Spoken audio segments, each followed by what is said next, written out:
A heart I only understood at this age. Monologue from an evening. Waiting for reconciliation. Whenever I see a sunset, my heart keeps aching. Oh, it's already dinner time. I should make dinner. It was like that, but now it seems like the sunset is quietly showing me my past. Wow, I've lived a long life. That's the first thought that comes to mind when I lean against the window and watch the sunset falling between the apartment buildings. Those faces suddenly come to mind. My husband, my son, and the people I haven't heard in a while. The people who get choked up just by saying my daughter's name, and even myself. Who was the most dishonest? In front of them. The sunset is especially red today. It's as if he's urging me to reveal my inner thoughts, which have been ingrained for decades. Is that why? Today I'm going to try to talk to myself. You never know. It's funny that someone might be hearing this voice somewhere. We say that family is the most precious thing, but the people we treat the most carelessly are always our family. What's wrong with family? We're family. So why can't we say something like this? I don't know how much hurt we've caused each other behind those words. I did too. Especially when I was young, my parents were very blunt when they would say things like, "You've worked hard, I love you." Far from saying things like, "Eat, study." I grew up thinking that was all there was to love. So that's all I could do for my kids. I always felt sorry inside, but only harsh words came out of my mouth. Mom, you did a good job presenting today. When a child's eyes sparkle and they say, "Really? Then you should do better next time." It's actually, "Wow, my daughter is amazing. Mom is so proud of you." I wanted to say this, "Mom, I got an award at school today." When my son came running out of breath to brag, I would always add, "Yeah, you did well, but don't be so proud." Why did I do that? At the time, I believed it was the child's sake. But reality is cold, so we need to raise them a little stronger at home. I feel a strange sense of responsibility. But now that I look back, I think my anxiety and fear were hidden behind those words. I don't want them to live like I did. I don't want them to regret it like I did. Those thoughts turned into pointless nagging and ingrained themselves in the children's hearts. The problem is that as time goes by, those wounds grow a little differently. When my daughter was little, and then she would quickly fall into my arms, crying and laughing. But as she entered middle school and high school, she became noticeably less talkative. "How was school?" "Just, are you eating?" "Yeah, why are you staying in your room?" "I'm just a little tired." My daughter's closing more and more often, for longer periods of time. That's what I hated the most back then. He kept nagging me, saying things like, "Does it make sense to live with the door closed in a shared house?" and telling me to keep the door open, not stay in my room, and bring my friends over. Then one day, my daughter suddenly said this: "When I'm with Mom, I can't breathe." With those words, the world seemed to fall silent. For a moment, my ears went numb and my head turned white. What? When I'm with my mom, she interferes with everything. Says I can't breathe and tells me what to do. I'm just tired. My heart was pounding. But at that moment, instead of saying I was hurt, my unnecessary pride came first. "Hey, is that what you're talking about? I'm just saying this so you can do well." I felt like I'd crossed a river of no return. The daughter turned her head, tears welling up in her eyes, and muttered softly, "I just wish my mom was on my side." At that time, what I didn't really understand. "I'm on your side, then." "Whose side are you on?" The voices then only got louder, the sound of the door. I could hear my daughter crying in her room. But I just stood there in front of the door. Should I go in first and hug you?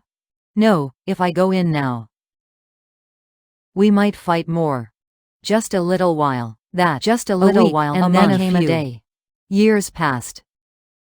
The distance between me and my daughter grew little by little, and my relationship with my son, which seemed solid, suddenly became as if precarious. It could shatter. My son was a man of few words, but he would often say things like this. "Mom, don't nag me too much. Sister, you're having a hard time." But those words hurt my pride again. What did I do that to you? Mom, think about it. You're like that too. Don't just take my side. Think about Mom too. Then one day, it was the year into college. I ended up saying this to my son, who was upset because he couldn't get where he wanted to go. "So when I tell you to study, why don't you do it? I told you to cut down on gaming and do everything for your own good." The moment those words left my mouth, I saw something in my son's eyes suddenly disappear. Disappointed? Sad? Give up? I still can't forget that look in his eyes.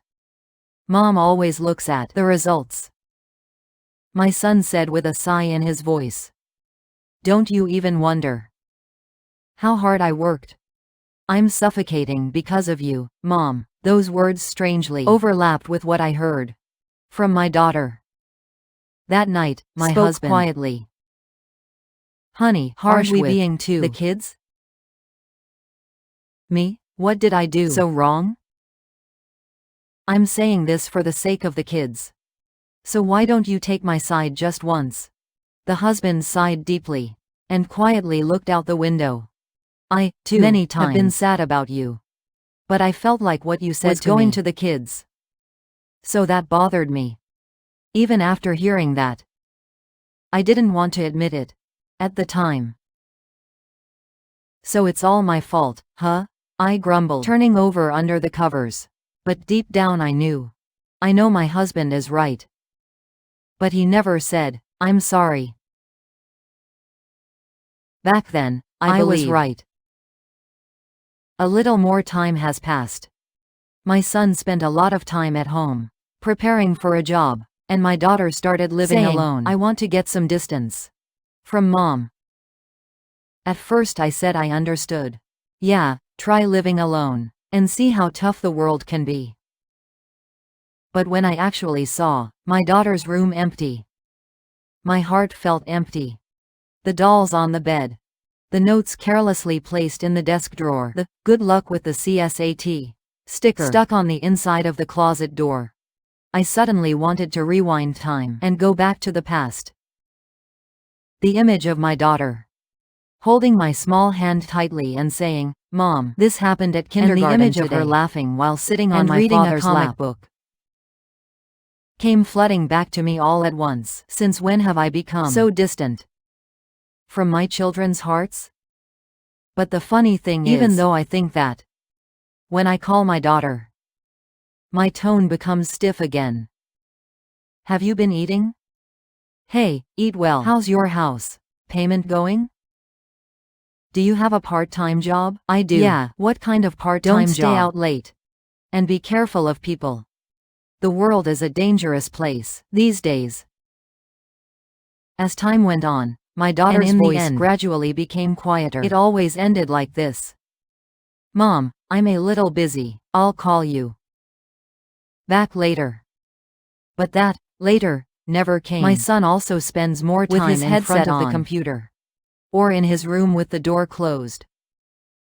When I call someone over after preparing dinner, oh, I'll eat later, or I'll eat when I'm hungry. The days when we eat separately have increased compared to the days when we eat together. And at some point, the image of a closed house that I hated so much became a part of our daily life. A little more time has passed. My son spent a lot of time at home, preparing for a job, and my daughter started living alone. I want to get some distance from Mom. At first I said I understood. Yeah, try living alone and see how tough the world can be. But when I actually saw my daughter's room empty, my heart felt empty. The dolls on the bed, the notes carelessly placed in the desk drawer, the "good luck with the CSAT" sticker stuck on the inside of the closet door. I suddenly wanted to rewind time and go back to the past.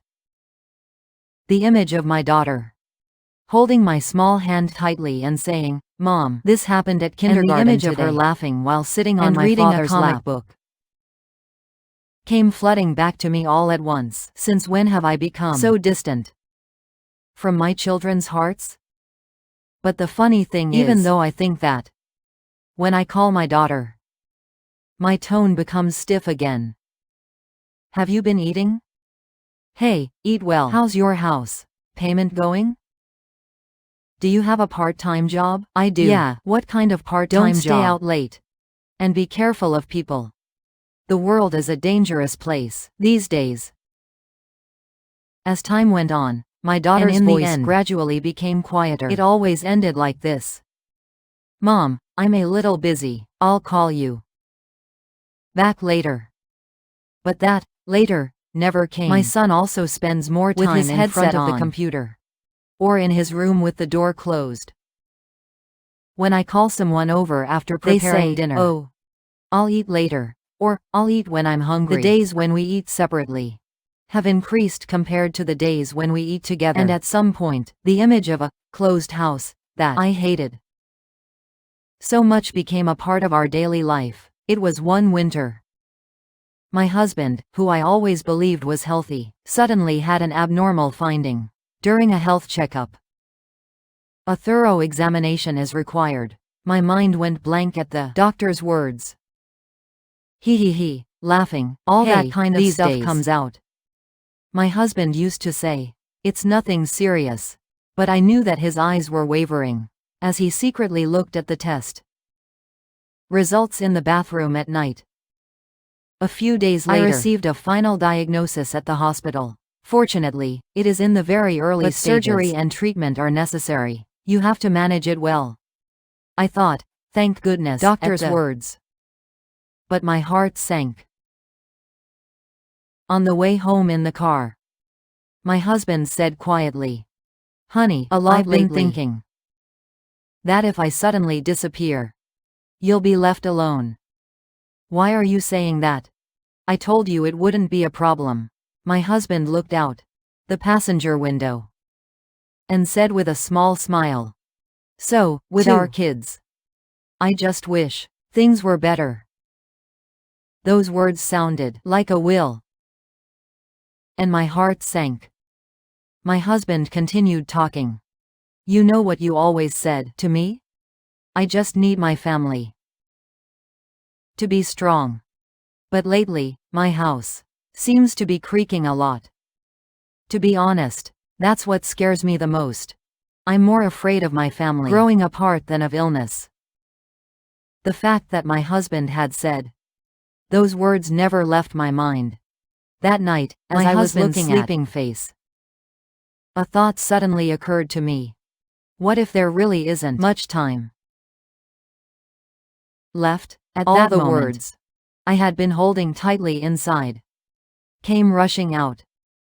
"I'm sorry. Thank you. I love you. Why did I live so sparingly?" With these words, my heart ached as I wondered where I would live with these words if that person never heard them again. Fortunately, my husband's surgery went well. My husband woke up in the recovery room and held my hand tightly. "Honey, yeah, I'm not dead." Those playful words made me burst into tears. "You have to endure it. Why are you crying?" my husband said, with a smile. But I could feel relief and a hint of guilt mixed in his smile. After that, my husband became very cautious and seemed to keep going back on things I usually said. One night, my husband suddenly, "Honey, every single thing I said to the kids keeps popping into my head. Why?" I was worried that my last words might have hurt the kids. Those words pierced my heart. That was our second realization. If these could be your last words, you should be careful with what you say today. You never know when a single word you casually say to your family could become your last memory. But the funny thing is, even though we thought that we were still clumsy, when the children came to visit the hospital and returned, my husband always said, "Did you see your expression today, daughter? Your eyes look a little tired. My son is acting so cheerful for no reason. Is he having a hard time at work these days?" I knew it too. I know the kids are having a hard time, but when I actually pick up the phone, instead of saying things like, "Are you having a hard time these days? Mom is on your side," all I hear are things like, "Why aren't you calling? Take care of yourself and eat well. And, you need to get your head together if you want to survive at work." I wondered why I was like this. It feels like what I really want to say, and what comes out of my mouth, are always going in different directions. Then, little by little, I lost the courage to even pick up the phone. Then one day, it was a late autumn day, a few months after my husband's surgery, and it was raining all day. I was sitting quietly with my husband after preparing dinner, when my phone rang. It was a text from my daughter. "Mom, for a bit next weekend?" I thought my heart sank when I saw that one-line text. My husband looked at me with wide eyes. "What did you say?" "My daughter is coming home." In that moment, the air in the house changed. My mind was racing, trying to figure out where to start. Cleaning up the living room, which was always a mess, and what my daughter's favorite side dish was. That night, I couldn't sleep well. What kind of face should I make when I welcome my daughter? What should I say first? What if she resents me? Could it be that she's reluctantly coming because of her husband's health? All sorts of thoughts ran through my mind. After tossing and turning for a while, I finally turned on the stand and took out a small notebook. And then I started writing, like this. "Daughter, I'm sorry." My hands were shaking as I wrote those 3 letters. After that, I wrote it down like a confession, like a letter of repentance. "I expected too much from you, but I didn't really see your heart. Mom always warned me about where I might fall or get hurt, because she was so scared of that. But I didn't know. Mom, I'm so grateful that those words were already hurting you a lot. I should have thanked you for helping with the housework, for taking care of my younger sibling, and for crying beside me more than anyone else when my grandmother passed away. But I'm only saying those words now. Thank you, my daughter." As writing, a whole page of my notebook was already full. And in the very last line, I wrote this. "Mom, I'll be on your side." I closed the notebook, my heart feeling a little lighter. I haven't told my daughter yet, but I hope I can give her this notebook someday. At that time, I had a very small hope that maybe we could change a little bit. And finally, the day my daughter came home, my heart started pounding as I heard the sound of the front door password being pressed. The door opened and my daughter came in. She looked a little thinner and there were small wrinkles around her eyes that weren't there before. "I'm here," I managed to get those words out. And my daughter smiled awkwardly and replied, "Yeah, how have you been, Mom?" The child who would only exchange greetings over the phone every year on his birthday,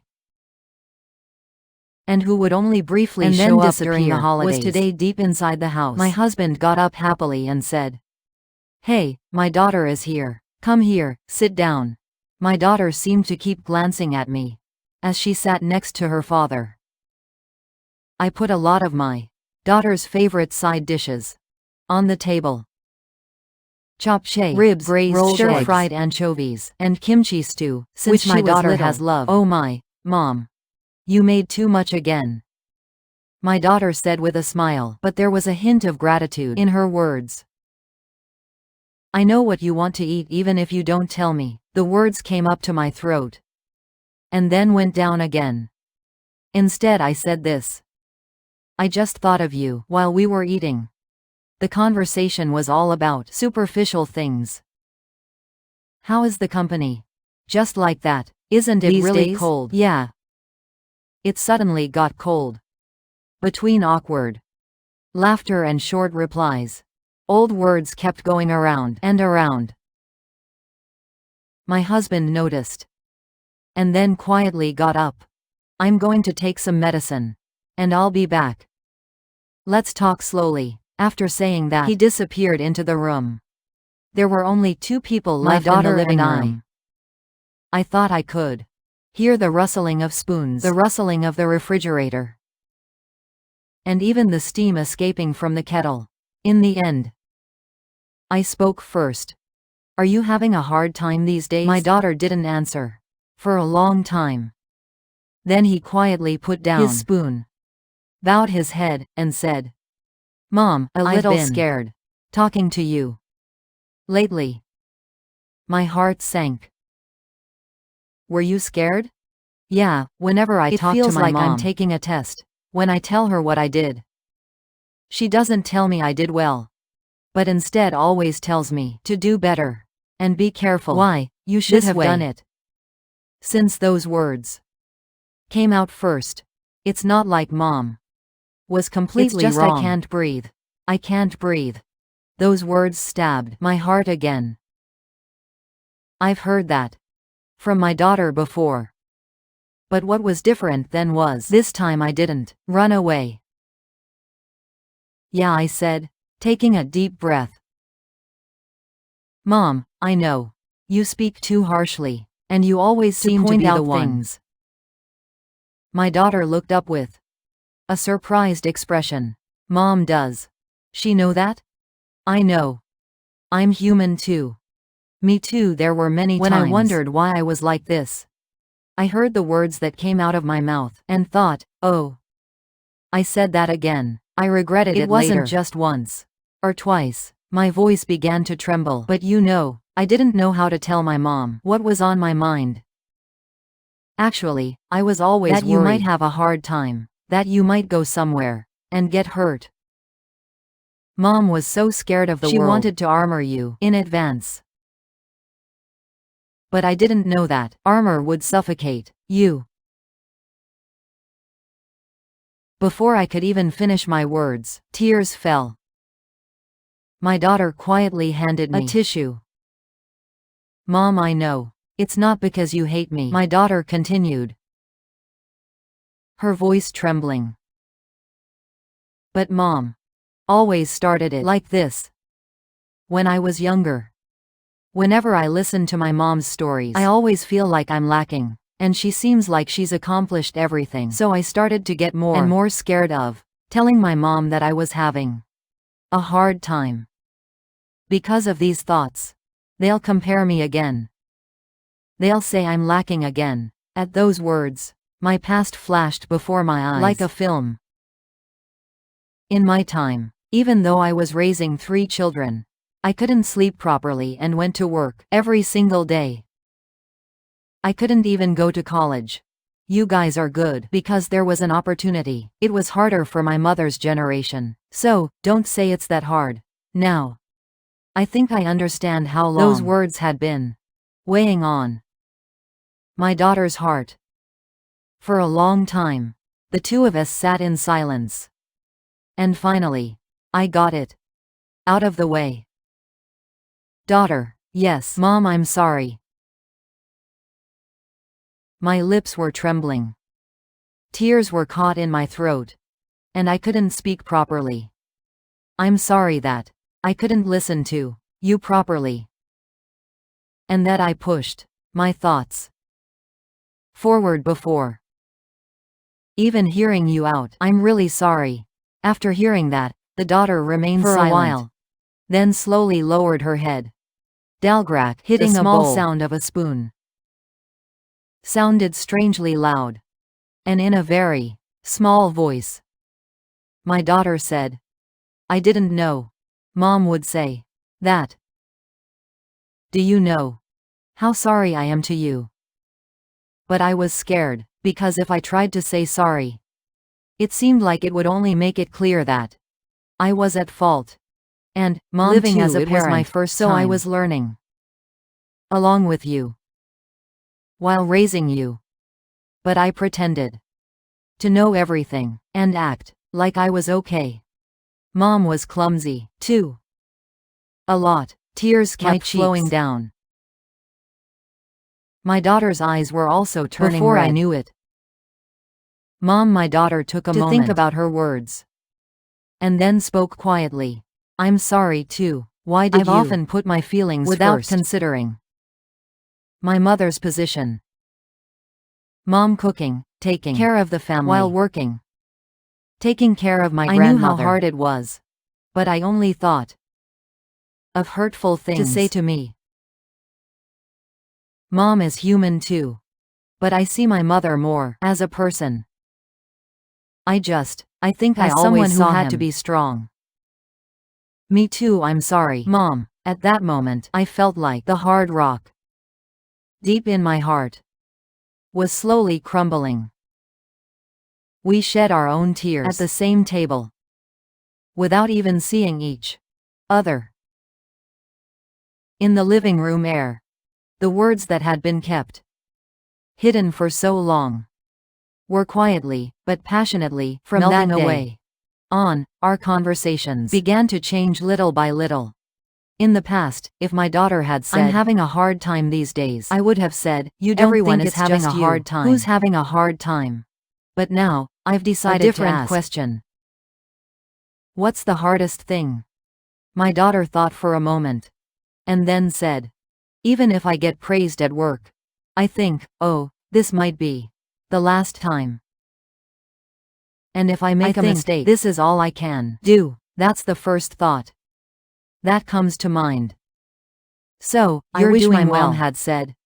She always tells me to do better, to be careful, because she always says. I felt like I was getting smaller.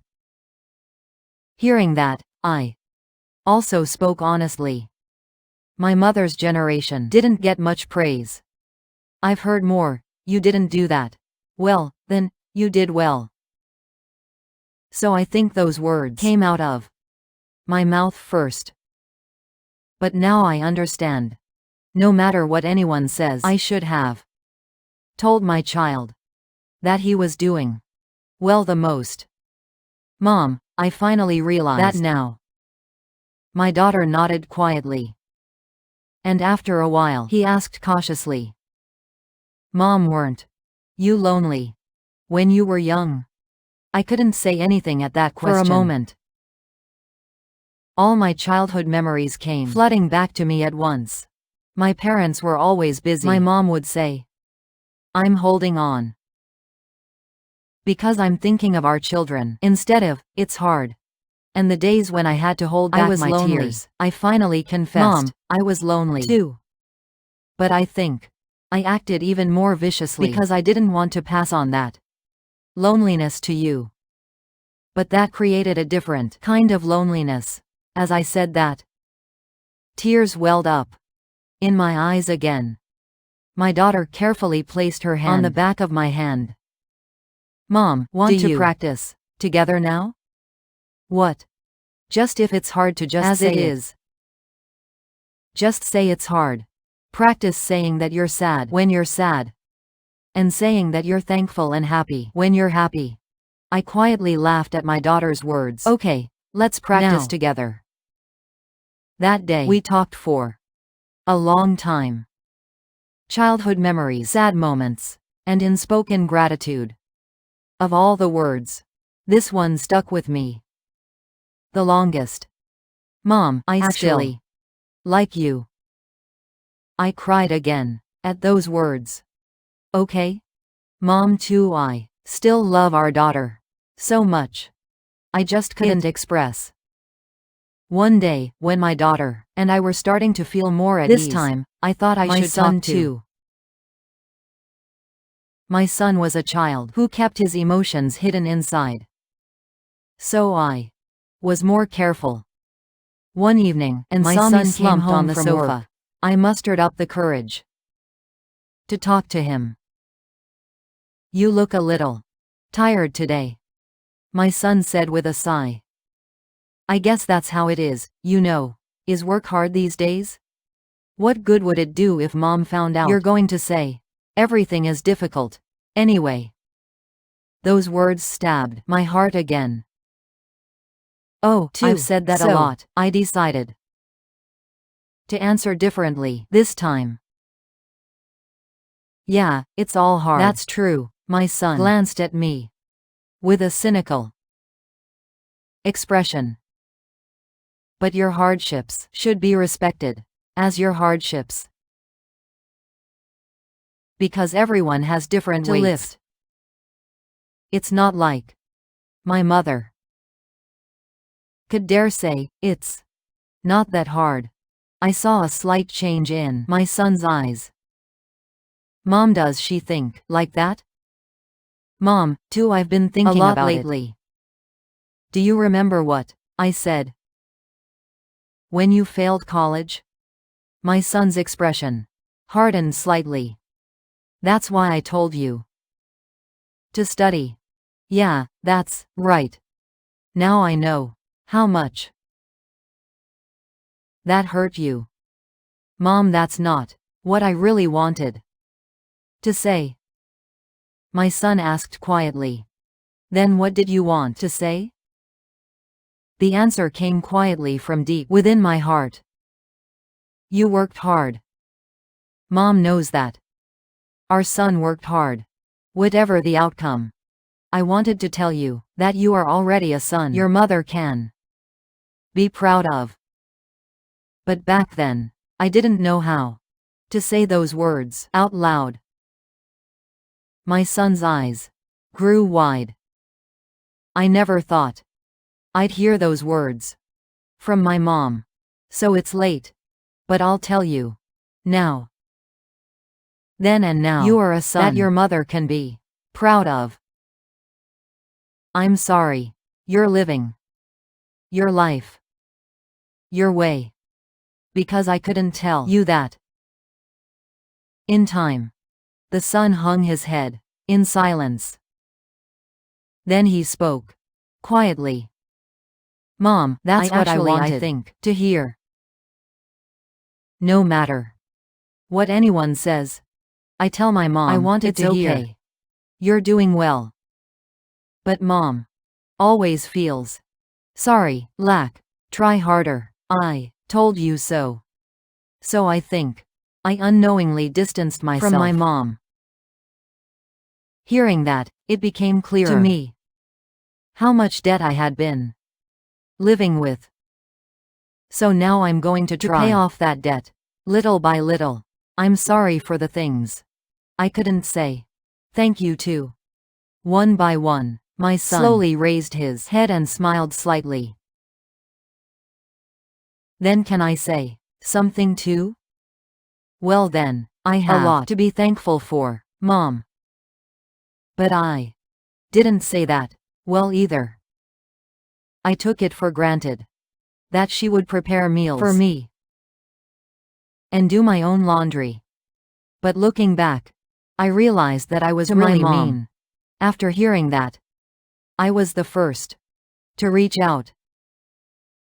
Shall we tell each other for, rather than what we're sorry for?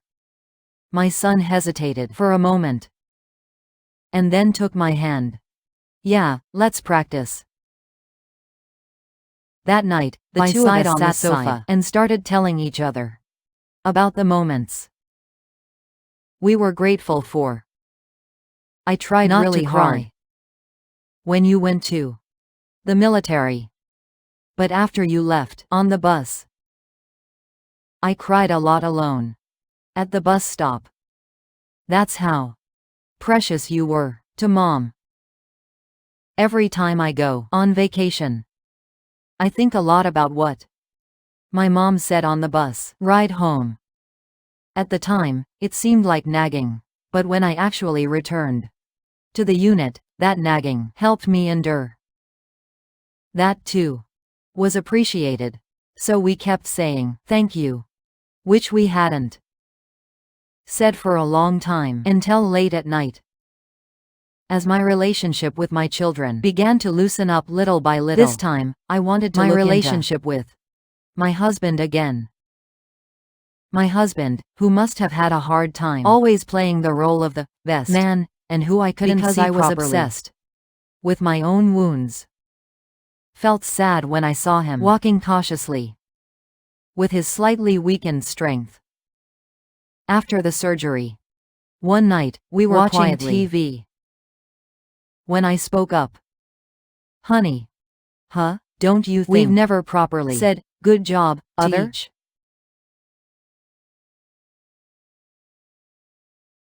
My husband looked up from the TV screen and looked at me. Why all of a sudden? I just had that thought. I thought, you must have had a hard time too. My husband laughed, quietly. That applies to me too. You've had a hard time too. No, really. You went out to work, from dawn on rainy and snowy days. Worked overtime at the end of the year. And couldn't rest even on holidays. I saw the smell of sweat on your shirt. And the tired look in your eyes. During all those days. But he never said, thank you for that. He always said things like, play with the kids more, or, you should do some housework too. My husband lowered his head and then continued speaking. Slowly. I wanted to tell you that too. Every morning, I pack the kids' lunches, get them ready for school, go to work, stand all day, then come home and do some grocery shopping and cooking, and then wash the dishes and do the laundry until late at night. I know how hard it is for you. But there have been many times when I took it for granted. Actually, honey, thank you so much. With those words, all the things that had been upsetting me for so long seemed to melt away like snow. We have had a hard time, haven't we? My husband was silent for a moment, then smiled briefly and said, I think we should tell ourselves that too. Hey, really worked hard. We've made it this far. We looked at each other and smiled slowly. That smile contained both a longing for the years that had passed and gratitude for the time remaining. I understand now. Reconciling with family wasn't a big deal or a grand event. It just started with one simple word, something I could say, right here, right now. I'm sorry, thank you for your hard work. It's okay, I'm on your side. If only we could have said these words a little more often and a little more honestly, maybe we wouldn't have drifted so far apart. But on the other hand, I think this way. Now that I know, fortunately, as we live, there are people we will never be able to meet again. But family is someone we can always return to, even if it takes a long time. Even if the wounds are deep, if we open the door just a little, a warm breeze will eventually seep in through the crack in the door. Is there perhaps a sentence that you couldn't say? Breathing quietly in your heart as you listen to this story? In all the words, I still feel sad. I really missed you. And why couldn't I have done better? Back then, there was love hidden. If I hadn't loved you, I wouldn't have hated you for so long, and I wouldn't have remembered you for so long. So please, remember, the first to reach out doesn't lose. The first to say sorry doesn't mean weak. The first to confess love doesn't mean more harm. He is a man who protects his heart, protects his family, and has the courage to end his life without regrets. Today, too, the sunset is quietly setting in front of my house. In a little while, the lights will turn on. in each house. One by one, and each person's story will be told at each table. Maybe there's an adult sitting at the dinner table, somewhere with a similar mindset to mine. Should I talk to you first? No, let's not get unnecessarily. A person who only touches while the spoon. Eating. So, how about we make promise today? Now, let me speak. I'm sorry for everything. Still, I really like you. Good job. Thank you for coming here. If just one of these words comes out of your mouth today, a tiny breath of spring will surely seep into that house. And someday, you'll be able to look back on this moment and say, I was the first to say, well done. Living it, I see it is like that. The closer you are to someone, the more difficult it is to talk to them, the deeper the resentment, and the stronger the pride. But the warmth, when we held hands again, was even greater. No one knows how much time we have left, but one thing is certain, we still have time to call each other by name. Isn't the most precious thing we can do during that time to carefully, but honestly convey our unspoken feelings to that person? Today, sincerely hope that a small courage will quietly blossom in your heart. And may that courage bring your family together once again around the table.